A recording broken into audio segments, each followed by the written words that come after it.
Els joves tenim noves eines per enriquir la nostra cultura, però també estem exposats a nous riscs. A la xarxa hi ha continguts i contactes inapropiats i existeixen addiccions perjudicials relacionades amb internet, les xarxes socials i l'ús del mòbil.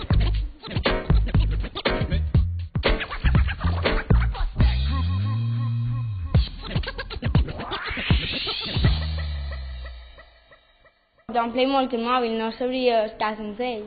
Jo, la meva mare no me deixa tenir mòbil i tothom se'n riu de jo. Jo he tingut 8 o 9 mòbils, però sempre es canvia perquè se queden antiquats. Pues a mí mis padres me obligan a llevar el móvil desde los 11 años. Un dels riscs detectats en l'entorn escolar és la utilització d'internet i del mòbil per insultar, sedafa o fins i tot humiliar o amenaçar.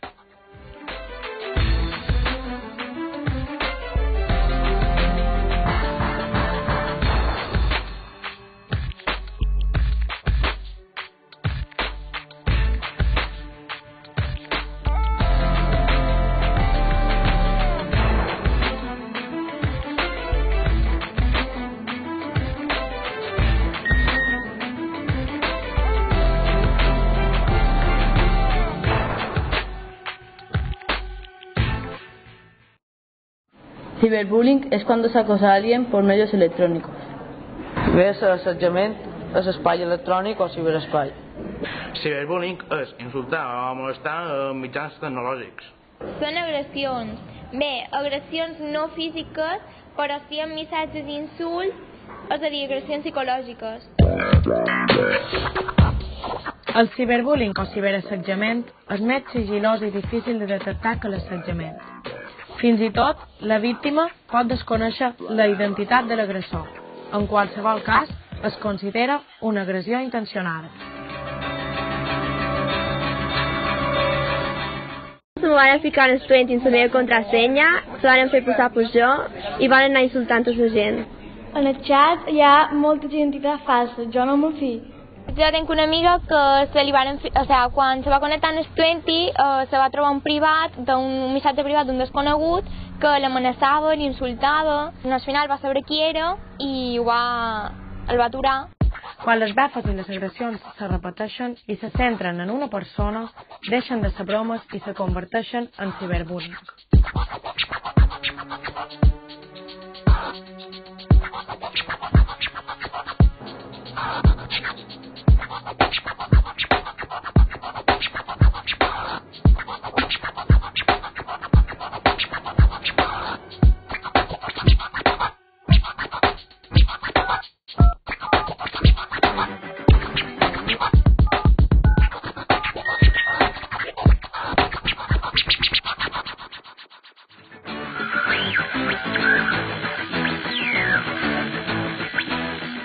Els danys del ciberbullying són iguals o pitjors que les agressions físiques, perquè els elements penjats a la xarxa tenen un efecte continuat. Poden provocar a la víctima indefensió, pèrdua d'autoestima i abandonament escolar.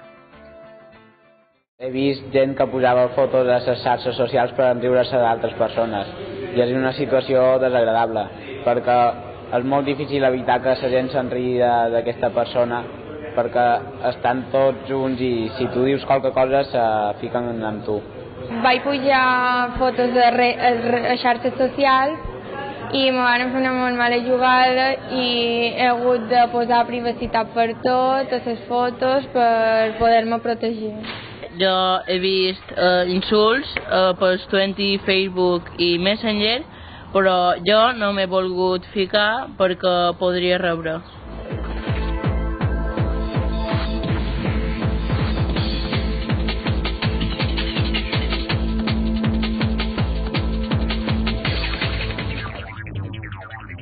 L'anonimat en la comunicació ofereix impunitat. L'agressor aconsegueix el seu objectiu quan la víctima se sent culpable i no demana ajuda.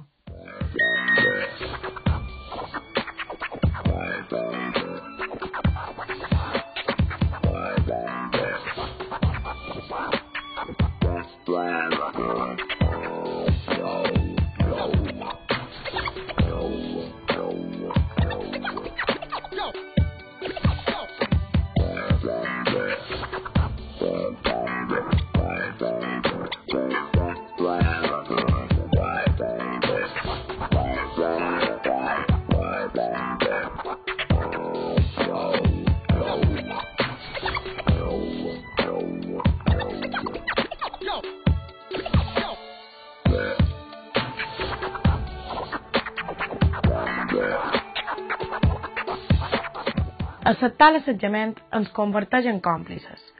En el cas que ens serveix d'exemple, l'ajuda arriba gràcies a una amiga.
Davant d'algun cas de ciberbullying hem d'acudir un adult, com pot ser el nostre tutor o algun familiar.